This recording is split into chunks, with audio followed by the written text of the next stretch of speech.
Jadi nah hadis dari Ibnu Khuzaimah dan Ibnu Hibban. Jadi cerita ni ketika Rasulullah wadenya gerik atas mimbar.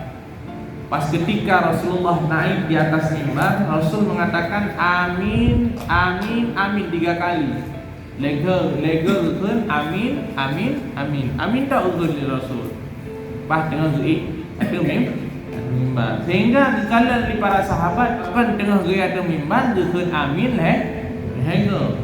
Maka Rasul pun menjawab bahwa sungguh malaikat Jibril itu datang kepada Rasulullah.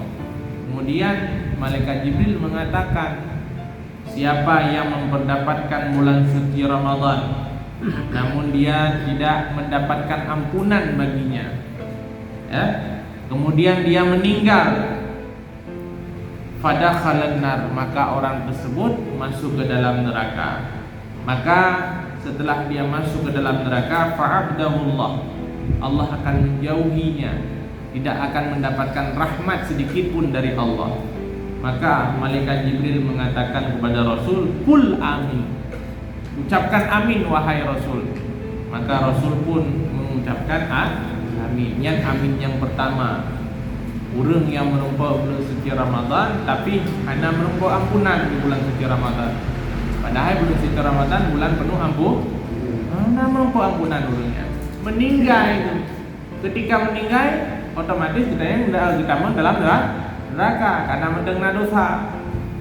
Maka ketika taman neraka, Allah puji daripada rahmat. Ketika hana menumpah rahmat Allah, hana menumpah ampunan berarti hana menumpah bantuan, maunah, pertolongan, maka bagi orang yang lagian rupa guyu amin li malaikat Jibril kepada Rasulullah, maka pun Rasulullah pun amin. Maka bab bulan Ramadan usahakan untuk supaya betul-betul menumpah ampunan. Kemudian amin yang kedua, Rasul mengatakan, siapa yang ada masih orang tuanya, kedua orang tuanya ataupun salah satu daripadanya, ya, falam yubirrihima, maka dia tidak melakukan kebaikan terhadap keduanya, hanya buat kepada dua ruci, durhaka, ya kan, hanya gesayang.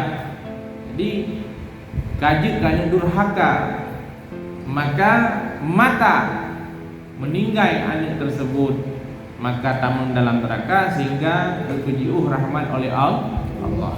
Nyan pun gepamin li Rasulullah. Maka ngurung si harum ke gad ngurung si bukan hanya sebatas ketika mentemudip, termasuk wateka urung si kita nyo kahana hanani. Cuman beda ji monya urung si tanya yang mentemudip tak sayang, tak komunikasi, tak jaga, tak rawat punya sakit, ya kan? Tak pegah haba yang god-god, yang kepegah lagi yang tak patih, ya, tak pegah haba pegat-gatha, ya, punya tegedi ganyan kau meninggal, yang doa selalu yang tak kirimkan kepada kedua orang kita ini. Karena salah satu daripada bentuk ketaatan tanyo terhadap urunsi, ya kan, kebaikan yang kita lakukan yaitu dengan mengirimkan doa ketika urunsi tanyo hana halim. Bahkan Allah sendiri tidak akan menerima doa seorang hambanya ketika doa yang dia ucapkan tidak dia selipkan doa kepada kedua orang tua.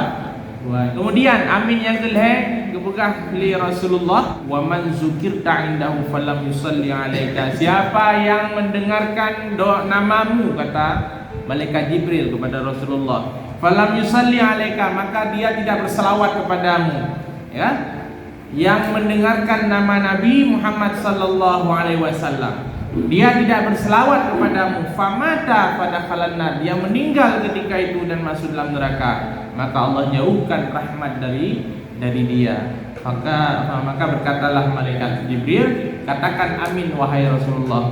Maka Rasul pun mengatakan amin. Maka urang hatim selawat ke baginda Nabi Muhammad sallallahu alaihi wasallam hingga ketikanya hayang dalam neraka kedama. Jika dalam neraka Allah puji rahmat dari orang yang meninggal tersebut, maka nyan hanya merupakan pertolongan dari Allah. Ya, hana merupakan pertolongan dari Allah. Ya, Pak. Ingat kan? Hei amin. Amin pertama dalam bulan Ramadan tapi menteng hana menumpuk ampunan. Yang neraka hana menumpuk rahmat. Yang kedua, urang syik menteng nak hana dapat kebaikan. Maka meninggal dalam kondisi yang tidak berbakti kepada kedua orang tua. Dalam neraka hana menumpuk rahmat dari Allah. Dan yang kedua tadi Nabi Muhammad sallallahu alaihi wasallam hana akan berselawat kepada Nabi. Maka nyan pun tegedi meninggal nyan tanyung dalam neraka hana menumpuk rahmat dari Allah Subhanahu wa taala.